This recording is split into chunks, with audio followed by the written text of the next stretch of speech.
freedom of speech, fundamental rights, freedom of conscience, academic freedom, freedom of press, and the right to listen. You're listening to So to Speak, the free speech podcast, brought to you by FIRE, the Foundation for Individual Rights in Education.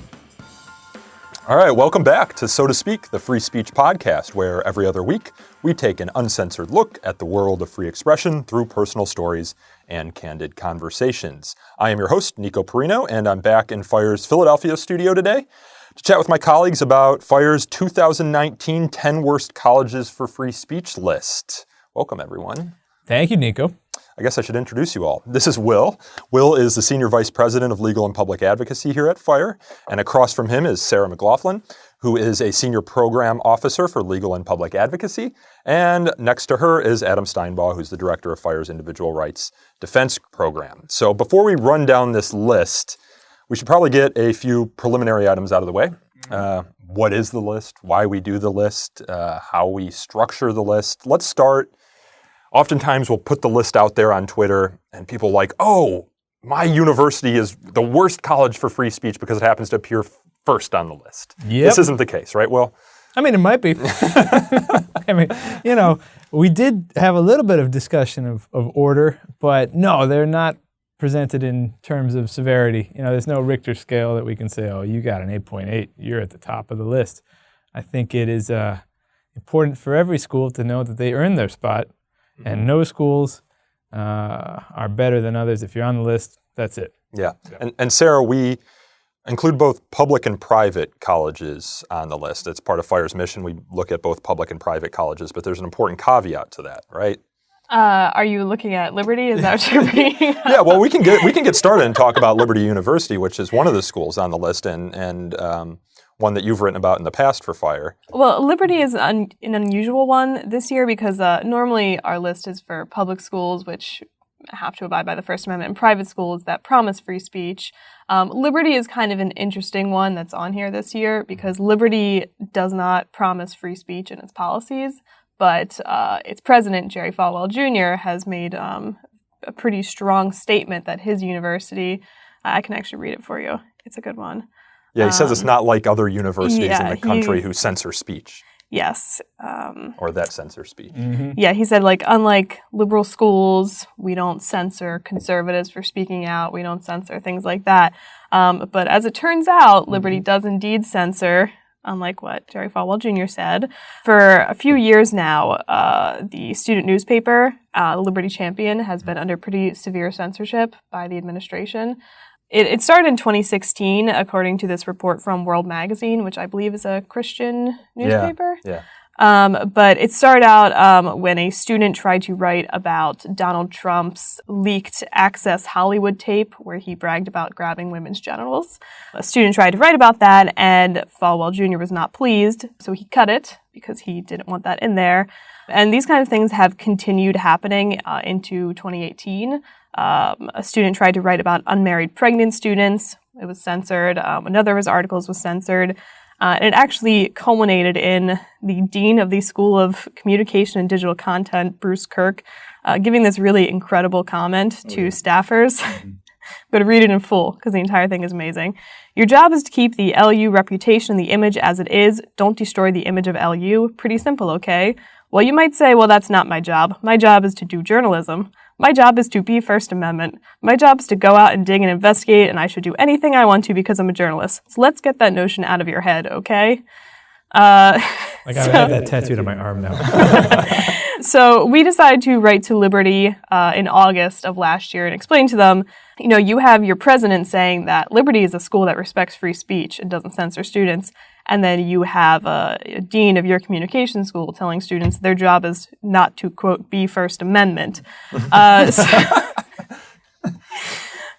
So that is going to lead to some confusion for students, as it clearly did to the staff of the Liberty Champion. Yeah, and typically with these sectarian schools, these religious schools, if they make it clear to their students who matriculate there that they place other values above freedom of speech, like, for example, at Brigham Young University, you have to wear your hair a certain way, then it's your free association right to congregate around those ideas. But if you are going to signal and put in your policies that this is a place where you can expect free speech protections and academic freedom protections, then you have to live up to your advertising. You can't say one thing to get people through the door and then sell them a bag of false goods. Sure, and that's why we even have the leader statement database where we collect comments that like presidents, vice presidents make about free expression, academic freedom, so students have an understanding of whether or not their school's policies and the leadership's advertising of the school are offering two different things. Yeah. We should note just before we leave that we, as Nico says, respect a private university's right to place other values above free speech, but we list those schools as warning schools in our database to let students know that just a heads up before you matriculate, before you enroll, be advised that you are checking some rights at the schoolhouse gate. Yeah. Yeah, and Liberty absolutely has the right to make that decision, and students have the right to be in that environment if that's what they choose. But Jerry Falwell Jr. is kind of putting some uncertainty here to students about what their rights actually are when he makes these statements about free expression on their campus. Yeah, trying to have it both ways. That's right. And Liberty's response to, or not response because they never responded to us about this, but their take on this is that, well, we invite speakers of different views to campus, which is great, but that's not committing to free speech of students. You can't view the student newspaper as a PR outlet just to put a positive spin on the university. If you're going to give people student or freedom of speech, then you have to accept the fact that the student newspaper is sometimes going to say things that you don't like. Yeah. So with that out of the way, the private-public distinction, the list isn't ordered. Let's talk about some of the repeat offenders on the list to begin here. And one of those is Syracuse University. It's been on this list before, or it was our red alert list that it was on. It's definitely a case or a school that Fire has had a lot of dealings with in the past. For example, it expelled an education student for his Facebook posts and investigated a law student for a satirical blog. It threatened to censor students' Halloween costumes. It maintains an increasing number of red light restrictive speech codes. But this past year, it suspended a group of students in the Theta Tau engineering fraternity on campus. And these students had participated in a private satirical skit in which they roasted each other, and some of it used racially charged language. I mean, it was racist. And the thing is that they were satirizing one of their conservative brothers. So they said, okay, this guy is a conservative, he's a Trump supporter, we're going to go to the nines and make him as racist and xenophobic and homophobic and, just a complete jerk as possible for the purpose of this internal skit, right? So they took his views and satirized them. Yeah. And this was a private in-house fraternity roast and got leaked, taken out of context, it exploded. Yeah, I mean, if some people here might not be familiar with roast, but this is a common device in roast. Like Jeff Ross, the Roastmaster General, he'll go up there and he'll just pillory people. Is that a government? No, that's what he's been termed because he goes on Comedy Central and does these roasts at the front. Roastmaster General. Roastmaster. Yeah, but he actually did a roast of Donald Trump. And one of the things about the roast that allows it to work is that you're usually roasting friends or people you like, so it doesn't feel as though that what you're saying has any animus. It's like satirizing their character. Yeah, that's right. I mean, yeah. I mean, in any case, the speech was protected under First Amendment standards. Now Syracuse is a good thing we just covered, public-private. Syracuse is private. But they have the text of the First Amendment printed in big old letters on the outside of their S.I. Newhouse School of Journalism. So I think that they'd have at least more than just this kind of superficial nod to expressive principles. But no, they ran with this one pretty hard, and these students are kicked out. Yeah, and they sued, though. Yeah, there's litigation. Working their way through the courts. Currently working its way through the courts, that's right. So this is a repeat offender, another case last year. Another school that's a repeat offender on the list is Georgetown University, although, Sarah, not in the way one might expect, right? Sure. So we actually have Georgetown University's Cutter campus as the worst school this year, one of our 10 worst, not the worst. It's for something that we discussed back in October when the school canceled a student debate about whether or not God should be portrayed as a woman. Seems like a pretty typical thing for students to debate on a campus. But the university originally claimed that the event wasn't sanctioned, and that's why it was canceled. And that's a pretty typical thing we see here when a school is trying to cover up for censoring a student event. It wasn't sanctioned. It was all administrative, bureaucratic mess-ups. You can debate whether or not God is a woman all you want. You just have to fill out the paperwork. You just have to get it sanctioned first. Just got to get sanctioned. But then they put out a later statement kind of admitting that that debate wouldn't be sanctioned anyway. Yeah. They put out a statement that said, GUQ is committed to the free and open exchange of ideas while encouraging civil dialogue that respects the laws of Qatar. As we pointed out in our writing on this, the laws of Qatar have a very different idea about what the free and open exchange of ideas is than most students would expect on a campus that promises free expression, as GUQ does. Specifically, Qatar has a blasphemy law, which would very obviously be violated by a debate on whether or not God is a woman, for at least some people's point of view. So, we had some concerns about this, and we felt that if GUQ is going to be making these promises to students about how they can expect to have the free exchange of ideas on campus, but then they're going to get there and they're going to find out they have to abide by a blasphemy law on campus, they're kind of selling a lie there. That's not what students are going to have. So, freedom of speech is important to us as a normative value. So we'd encourage universities to ensure that their partnerships overseas also kind of take into consideration these fundamental values that we think are important to a robust liberal arts education. But to the extent that they can't, they need to be honest. Yeah, and that's exactly what we said in our commitment to campus free expression at home and abroad, our statement that we released last month, where we argue that schools should do their best to represent these important values and to not make any commitments where they won't be able to provide them to students and faculty. But if they are making these agreements, they at least need to be honest. That's like a basic thing that they should give their students. Same exactly. kind of deal. Yeah, if you should at least be transparent about the campus experience you can really provide to students, and GUQ failed to do that here. And Georgetown, I kind of tipped my hat to this earlier, has been on this list before with the it wouldn't recognize Hoyas for Choice, which is a pro-choice student group. One year, another year, they censored the Bernie Sanders group on campus by preventing them from tabling at the law center. So a repeat offender in the same way that another school on this list, Rensselaer Polytechnic Institute, is making its second appearance on this list in as many years. Adam, can you eminent domain away someone's free speech rights? No, you cannot. That doesn't make any sense, and anyone arguing that should be shamed. But Rensselaer Polytechnic Institute did. Yes, they had a couple of security guards who stopped some students who believed that they were passing out buttons and pamphlets on what they thought was a public sidewalk. And this was outside of a hockey game on the campus of RPI. And the officer stopped the students and said, you can't be out here. You need to have permission in order to distribute things out here. And the student said, look, we're on a public sidewalk. You can't stop us. And the officer said, no, because of eminent domain, we have the right to control this sidewalk. And they're totally right. Eminent domain is a term found in the Constitution, or it's a constitutional issue involving the government seizure of property for public purposes. Usually to build a school or a road or something. It's not to control who can pass out a button on a sidewalk outside of a hockey game at night. But even points for creativity, right? Like, some law words, you got to use them. Even accepting the idea that the RPI security officers could control this space because it was adjacent to or on the campus, RPI's policies say that if you want to reserve a space on campus and exclude others so that you can engage in expressive conduct, then you need to get permission. Otherwise, you should just be able to pass out a button on a sidewalk. That's the core of free speech.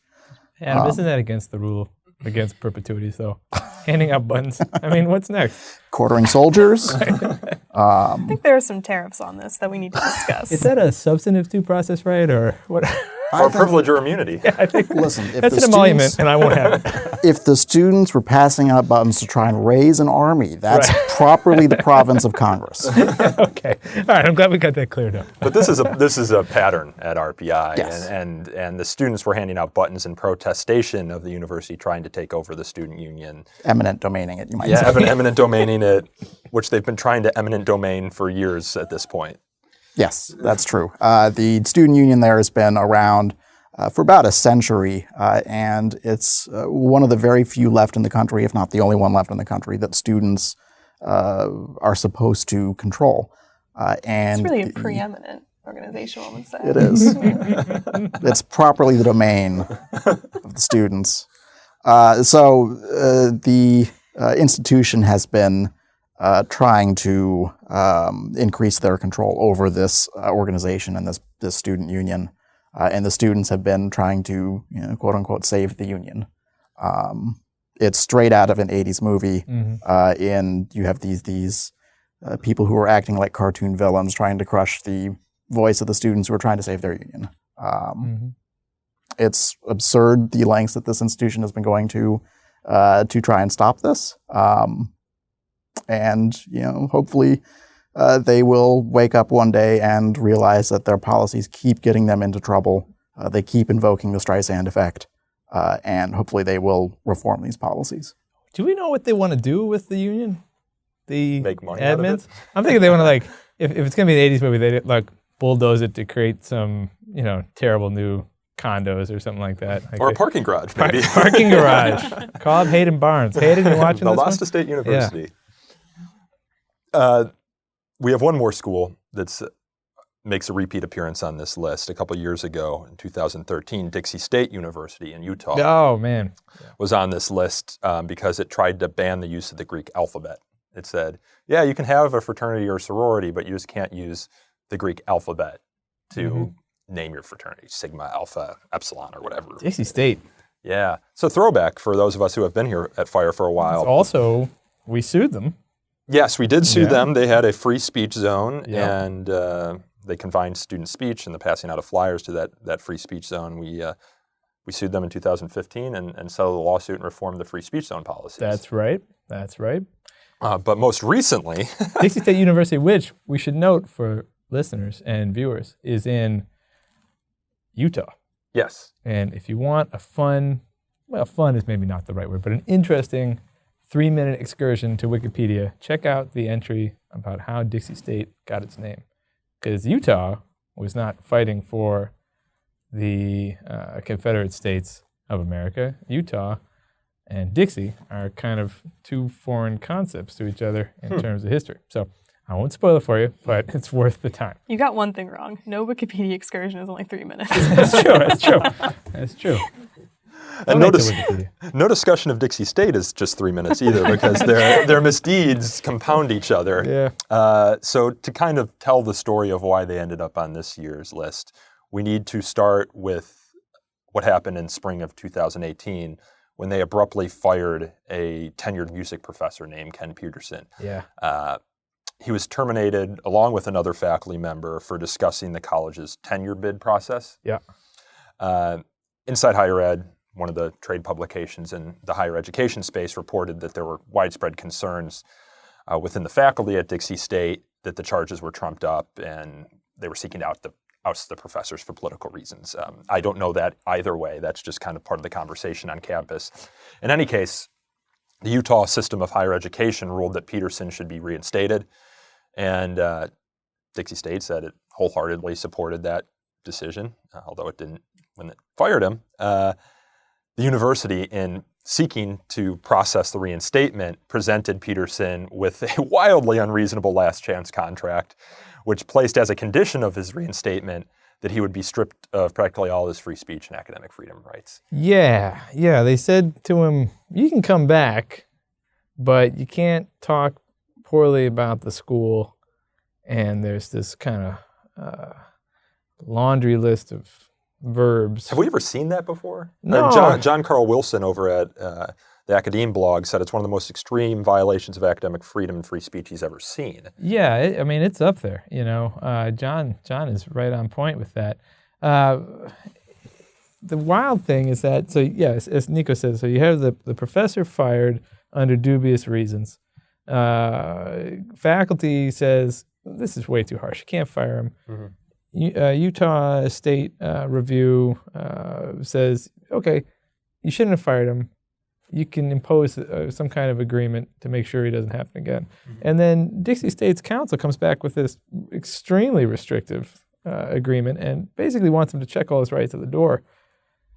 I mean, it's incredible. Yeah. The interesting thing for us is that when we were writing a letter in defense of Professor Ken Peterson, the Ninth Circuit handed down an opinion. This is the circuit that covers California. And does it cover Utah too? I think it covers Arizona as well. I think Utah is 10th Circuit. Yeah. But it comes down with the decision almost exactly on point, where a public employee was asked to sign a last chance agreement that was also incredibly restrictive. And basically the court says, look, you can't force people to give up constitutional rights as a condition of taking their job. You can't say, yeah, you can come work for us, but let us just apply this muzzle to you. Would that be called or could it be argued that that's an unconstitutional condition? Actually, it's a great example of eminent domain. It's no good. And it's not the only thing that they were doing. I mean, they're also in a fight with the student newspaper over access to public meetings and records. So, I mean, this Dixie State has been on our watch list since 2013. I should add that they didn't want Greek letters to be used in any student organization's name because they didn't want to be perceived as a party school. So, always unique justifications for censorship. But our next school, the University of Wisconsin System, this is a school. Will's teeing it up here. Let me get it. I just want to make sure I get it exactly right. The University of Wisconsin System is a system that adopted the Chicago Statement on Free Speech for all of its schools. I mean, this is the gold standard free speech statement that FIRE's been pushing since the University of Chicago produced in 2015. But here last year they go and, they try and prevent a sex educator from speaking on campus. I want to start not in 2015, but actually all the way back to 1894. Oh, here it goes. Old man Creeley leaning back in his chair. So the University of Wisconsin System is justifiably and rightfully proud of its commitment to, quote unquote, sifting and winnowing. And it dates back to a decision made by the board of the University of Wisconsin System back in 1894 when they had a professor who was advocating either socialist or anti-industrialist views, and there was some pressure. I think it might have been even internal pressure from another member of the board. Boards often in these times are made of kind of industrial tycoons and barons, and they didn't like this guy. Vanderbilt University, Stanford, right. Duke, you got it. And so by industrialists. They were nervous that, or this particular individual was nervous that this professor was, rousing the rabble. Telling the workers of the world that it might be in their interest to unite. And so he said, look, you got to fire this guy. And the board said, actually, no. We're not going to do that. Here at the University of Wisconsin System, we are going to stand for academic freedom, sifting and winnowing of ideas in order to find the truth. So it's this great, long-standing history. They've got it up on a plaque, famously at their Madison campus, their flagship campus, and they're proud of it, and rightfully so. And as you say, they adopted a Chicago Statement. There's also been the backdrop of state legislation, campus free speech legislation, parts of which FIRE had issue with, parts of which we supported. We have explanations of that on our website. But you have a lot of legislators and system admins paying a lot of lip service to the greatness of freedom of expression.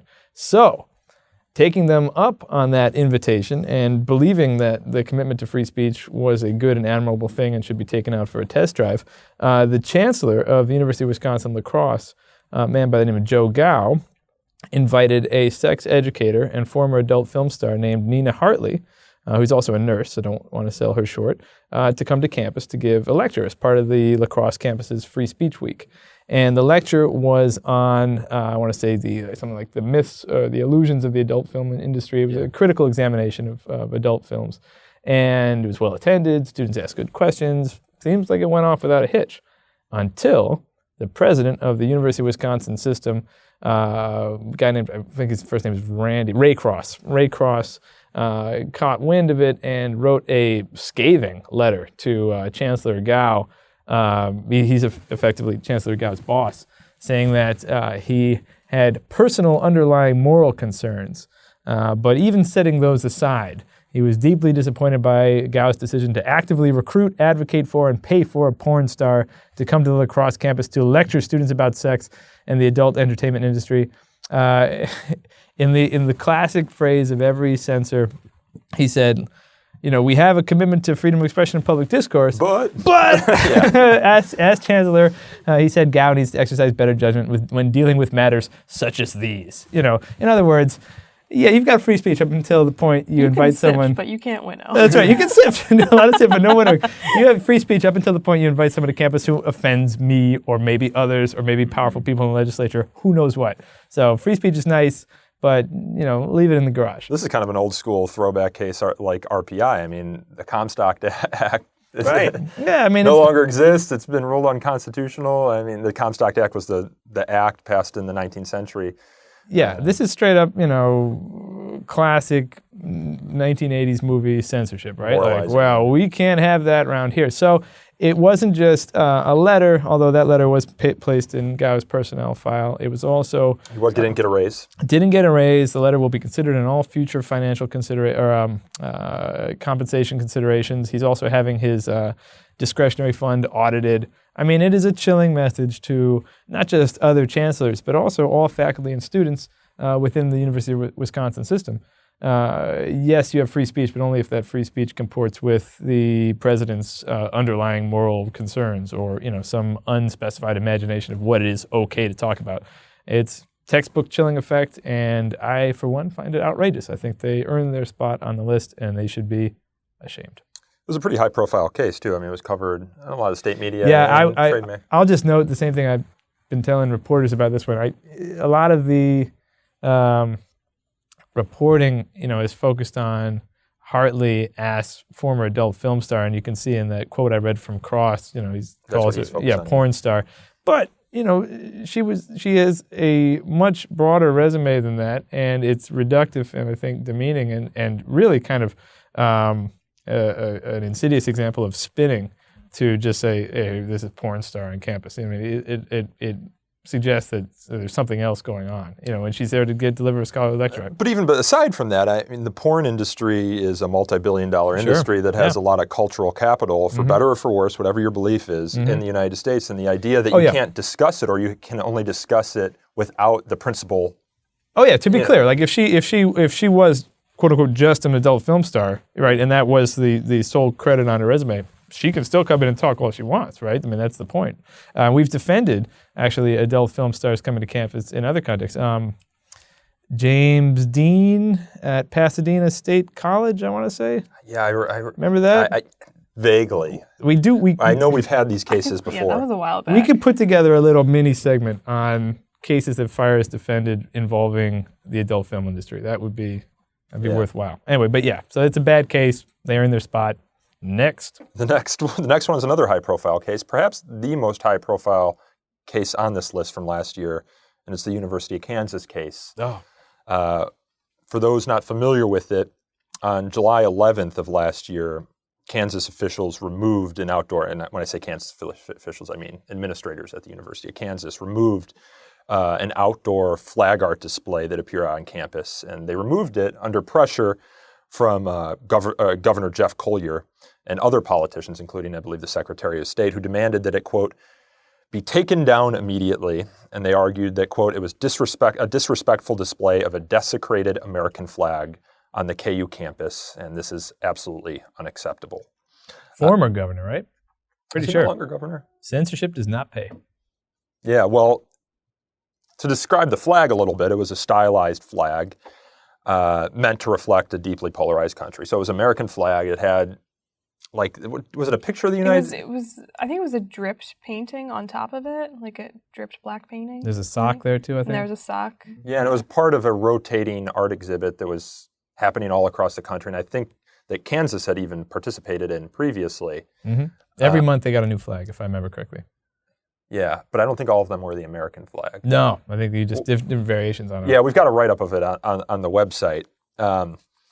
Anyway, it reflected a deeply polarized country. That's what the art was meant to do. I don't think she knew how polarizing her flag would be, because while Kansas officials initially defended it against efforts by the governor and the Secretary of State and other people within the state to take it down, they ultimately decided to move it. And they moved it inside, away from its original and intended location on an outdoor flagpole, to sort of placate the demands of the state officials here. And this is a problem for a number of reasons, not the least of which is behavior that gets rewarded gets repeated. And if you're a politician, you hold the bully pulpit and you call for censorship, and you're waving the purse over this university in a time of contracting universities' budgets, and they don't cave, well, it sends a chilling message and a bad precedent. And it's also part of just a broader culture in which we're seeing art threatened, right, Sarah? Yeah, I mean, you wrote the course. art censorship report. Yeah, it came out. Actually, I think the day before. KU Yeah. story happened the next day after we issued our art censorship report. It's been something I've been noticing just more and more. That's why I wanted to write the report, because I felt like, it's kind of, I think a lot of people at Fire feel this way. We feel like there's a lot of stories about campus censorship that don't get the same attention and that people don't realize are happening. And I think art censorship is one of those stories. And it's been happening more and more often. Yeah, the flag, so the governor was calling this flag desecration. Even desecrating a flag, regardless of what you think this art was, is protected by the First Amendment, right, Will? I mean, this is... Last time I checked, as about half an hour ago it was. You can burn the American flag. I'll check my Twitter feed when we get out here, but as of right now, to the best of my knowledge, I could go outside and burn the American flag. Now, if I didn't have an open flame permit, I might be in trouble. But yeah, I can burn the flag. Or you can draw on the flag. Or... And that, as long as I'm assigning reading to our listeners and viewers, go read that opinion. Was it Texas v. Johnson, right?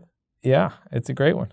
And that is just a beautiful opinion. It's really maybe no issue, First Amendment issue, draws as strong feelings in the minds of the citizenry as the right to burn the flag. It is incredible to read that opinion, to read, I want to say, I think it's Kennedy in the majority and Rehnquist writing for the dissent.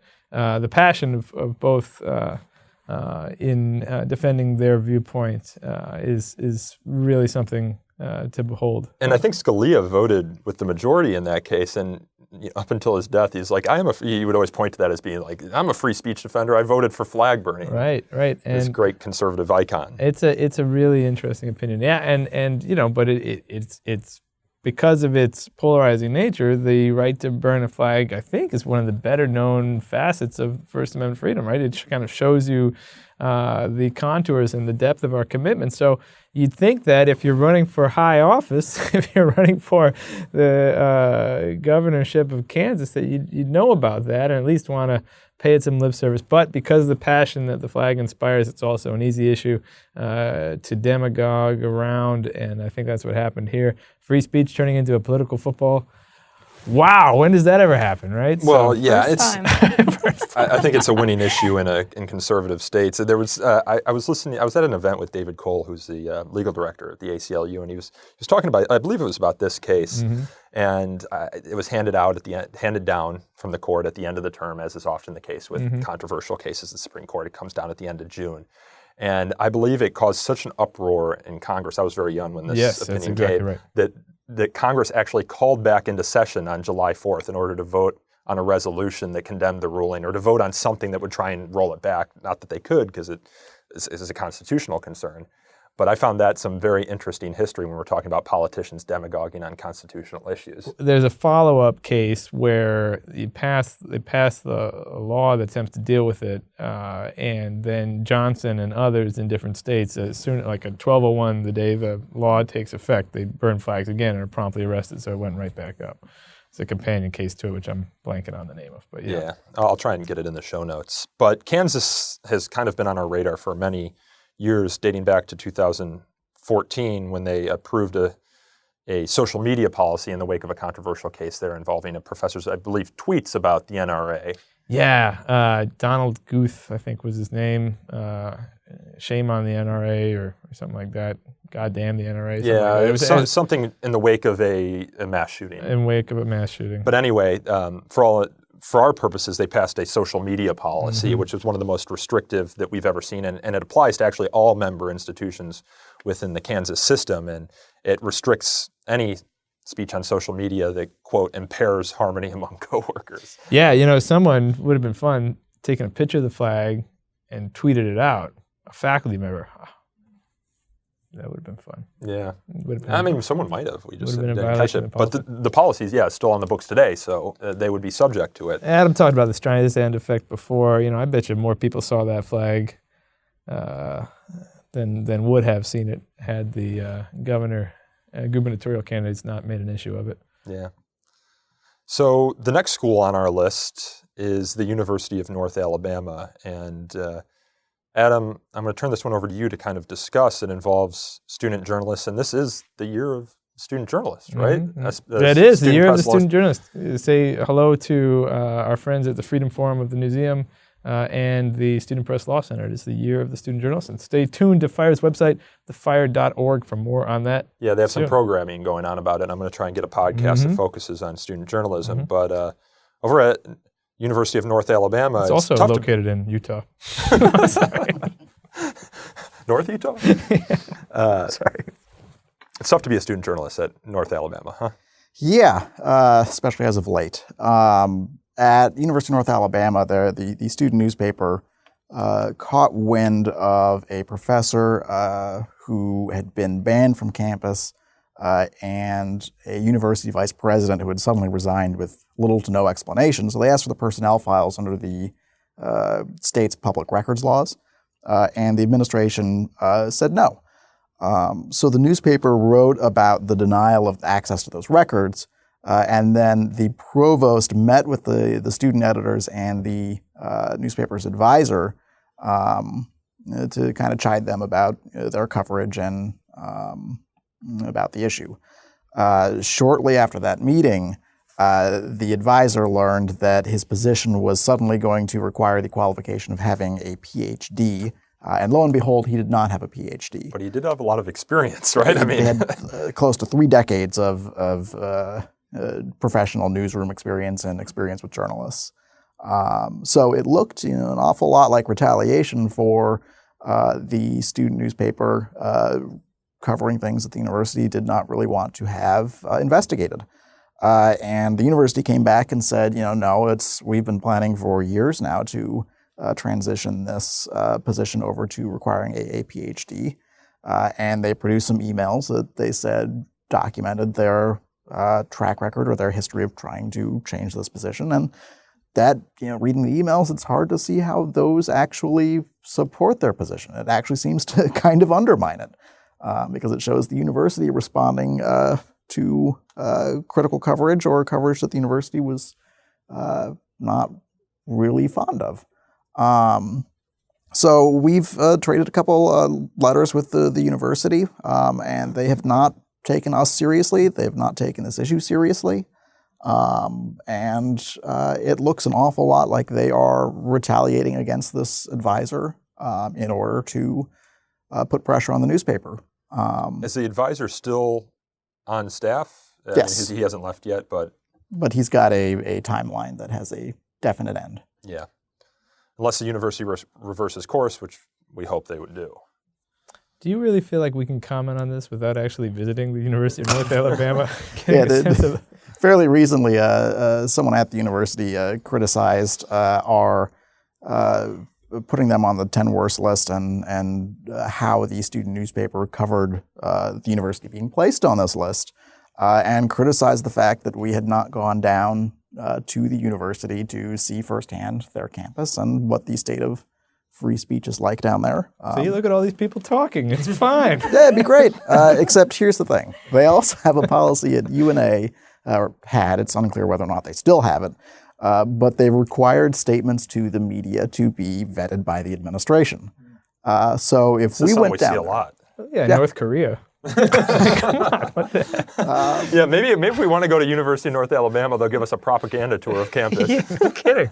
Yeah, we could go down there, and if you consider us media, we would have to get permission from the administration in order to talk to people. So no, if we went down there, it would actually make our opinion worse. Yeah. And Adam, do you think we really have standing to comment on these kinds of issues, given that we also have a policy for the media? We wrote a letter to the university explaining how this policy was very clearly against the First Amendment because faculty members and to a certain extent staff have a First Amendment right to talk to the media about issues of public concern in their private capacity. And we got a letter back that we had to kind of read it through a couple times because it's really difficult to determine whether or not they're being sarcastic. And they essentially say that you at Fire have this policy that says if you want to talk to the media, then here's Daniel. You can reach out to Daniel, and Daniel will put you in touch with someone. Yeah, Daniel being Daniel Burnett, our Associate Director of Communications. We have a contact us page where it says, if you're media, we'd love to speak with you. And they were like, oh, you guys are just hypocrites, right? You direct people to your communications director. Which wasn't even the argument we were trying to make, because it's fine if they want to say, hey, here's a guy on our campus that you can contact and he'll put you in touch with the right people. The problem is that they were saying the people that we put you in touch with have to run everything through our PR guy. Yeah. Two, there is also the significant difference that the University of North Alabama is a public institution established by the government, which makes them subject to the First Amendment. And eminent domain. Last I checked, we were not, here at Fire, we are not an arm of the United States government. If we were, I'd be walking out that door right now. As Director of Communications, I would be derelict in my duty if there are any journalists listening. If you want comment from Fire on an issue, you can email media@thefire.org, and I will connect you to one of my esteemed colleagues. And then Nico will stand next to me while I'm on the phone with you. Yes, and shake his head. Oh, man. It's not the only school in Alabama that's on this year's list. Alabama A&M University is on this list because it is the university in our Spotlight on Speech Codes database with the most restrictive red light speech codes. It has a whopping 5 of them. And one of the policies that makes its way onto our list is a harassment policy that restricts negative stereotyping, insulting comments or gestures, and comments that are merely related to an individual's age, race, gender, color, religion, national origin, disability, or sexual orientation. So if earlier in this podcast, when I had referred to Creeley as Old Ben Creeley when he was going through a story about the University of Wisconsin, that would technically fall within the ambit of what this policy restricts because it is related to your age. I will wrap you with my cane, so off my lawn. Another policy they have is one that regulates expression through the university's computer system, or it's an IT policy. We see these all the time, that restricts harassing others by sending annoying or offensive messages. Pretty broad. Of course, these are subjective. That's all of Adam's emails. all of my tweets. All of Twitter.com. Annoying and offensive. Yes. So 5 red light policies. If you go to thefire.org/spotlight, go to Alabama A&M University's listing, you can see all 5 of these policies. That's why this university is on there. And like any other university with a speech code, we're always eager to work with administrators to reform them. And if we get you all the way up to a green light, or you get yourself all the way up to a green light with our help, we're happy to praise you with a press release, as we've done a couple of times in recent weeks. Can I make an old man point here? Sure. To me, when we were building this list and we thought, let's go talk to the folks over in Policy Forum, Mary and Laura and Ozza are the hardest working department of Fire. That's right. I'm leaving. As our individual rights defense program sits across the table from us. And the communications department records me. But when, I just connect you to people. Yeah, so that's right. So we looped them in. We said, look, we need another school to fill out this list. We need the school with the most red light speech policies. And, I thought there was going to be a number to choose from. Mm-hmm. And it is a testament to just how good those colleagues of ours are at their job that, it's down to just 5 policies, 5 red light policies. And one school was head and shoulders above the rest. Yeah. Used to be in my day, there'd be a lot of such schools, and they're a dying breed. Well, yeah. What did the founders say when they wrote the First Amendment, Will? Well, you were there, weren't you? See, I'm actually I'm rocking back and forth in my chair now. I'm getting into this. Yeah. I'm gonna take a nap. It's actually a good segue. You're talking about policy reform. You're talking about our red, yellow, green light ratings for speech codes. We have a school on this year's list that is actually a green light school. Oh yeah, for its policies. It has no restrictive speech codes on the books. Which you would think would mean that they're in the clear, right? Yes. Green light school. They love free speech. We've probably sent out a press release praising them. Yeah, if they're green, then we probably did, unless something else came up. Yeah. They didn't want it. But yeah, no, green light schools, cream of the crop, right? Yeah. Not in this case. Plymouth State University. Plymouth State University in New Hampshire fired a professor and disciplined another for their involvement in a criminal sentence hearing. Now, folks who have been sentenced criminally or are aware of the judicial process will know that oftentimes you'll have an opportunity to solicit letters of support or statements from folks who have known you. Because there'll be a sentencing hearing that determines just how long right, your sentence is. And letters from the general public to impact the sentencing, either ask the judge to impose a stricter sentence if he or she has that discretion, or to ask for a more lenient sentence if such a thing is possible. Here you had a guidance counselor at Exeter High School and a former Plymouth State University student. This young woman pled guilty to sexually assaulting one of her students at Exeter High School. And at the sentencing hearing, the guidance counselor received letters of support, including a letter authored by a PSU professor named Michael Fischler. Another PSU professor, Professor Nancy Strapko, served as a paid expert witness in the case and wrote a letter to the guidance counselor's attorney attesting to her progress in therapy and her remorse, right? So kind of typical run-of-the-mill sentencing letters, like, hey, go easy on her, or here's the progress she's making, she accepts what she's done, etc. But given the obvious controversy surrounded by the fact pattern, by the underlying facts that led to the conviction, it was a hot-button issue, and people were outraged that Plymouth State University professors had provided these statements in support of a more lenient sentence for the guidance counselor. And Plymouth State University, instead of standing up and saying, look, this is part of the civic process, this is what we do in our system under the rule of law, this is how the justice system works, Plymouth State said, yep, you're right, out they go. How dare they?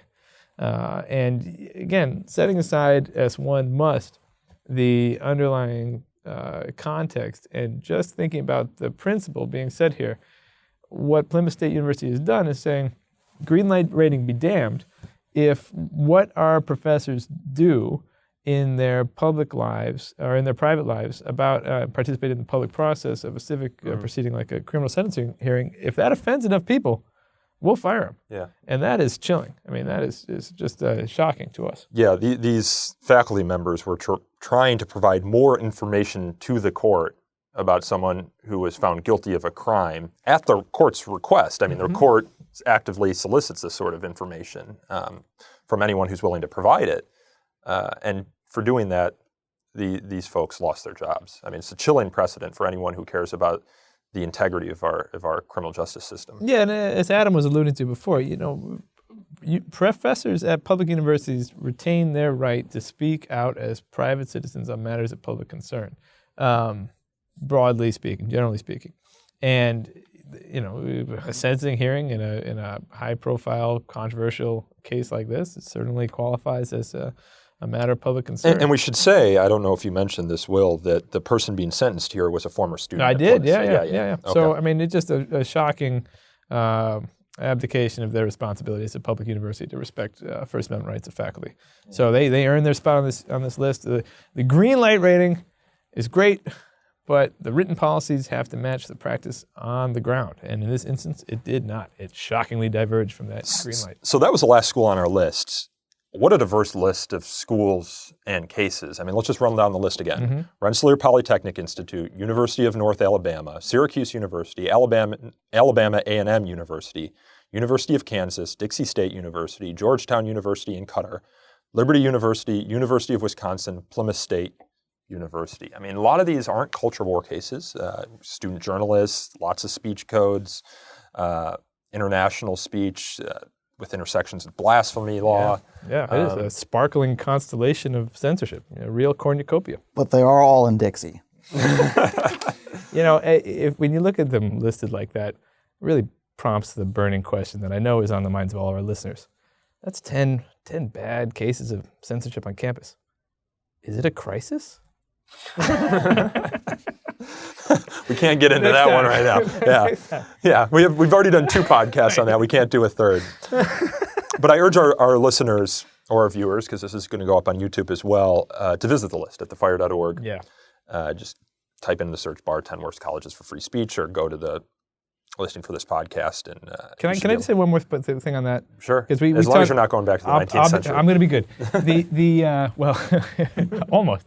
Right, but the reason we started this list in the first place back in 2011 is because sometimes cases will hit for us that we are outraged by, and we don't think they get enough attention. None of these cases was on the front page of popular websites that discuss issues of the day that will go unnamed here. Or at least not very many of them. And it's important for us, I think, we are uniquely qualified to show supporters and the general public the breadth of the problem of censorship on campus. Yeah. We had a couple nice comments on Twitter to that effect, and so I'm glad that people notice that, we really do deal with a lot of cases, not just, the ones that capture the public imagination or show up on cable news. Yeah, if you want kind of a snapshot of the censorship that happens on campus in any given year, go to our website, go to the resources tab. Under there, we have all of our 10 worst colleges for free speech lists since 2011. Just look at those schools that are on there. Look at the first or second sentence, figure out why they're on there. And it's really a diverse reason. I mean, censors are creative. They come up with unique reasons for censorship. Like eminent domain. Yeah, like eminent domain. So thefire.org, you can find the list with the descriptions of the school's misdeeds. And as always, this podcast is hosted and produced by me, Nico Perrino, and recorded and edited by Aaron Reese. To learn more about So to Speak, you can follow us on Twitter at twitter.com/freespeechtalk, or like us on Facebook at facebook.com/so-to-speak-podcast. You can email me feedback at so-to-speak@thefire.org. We also periodically take questions for future shows at 215-315-0100. Calling that number will lead you straight to the voicemail. You leave your name, your question, and we'll play it on the future show. If you enjoyed this episode and my conversation with my colleagues, Adam, Sarah, and Will, please consider leaving us a review on Apple Podcasts or Google Play. These reviews help us attract new listeners to the show. And until next time, I thank you, my colleagues, for joining me. And I thank you, our listeners and viewers, for tuning in. Thank you.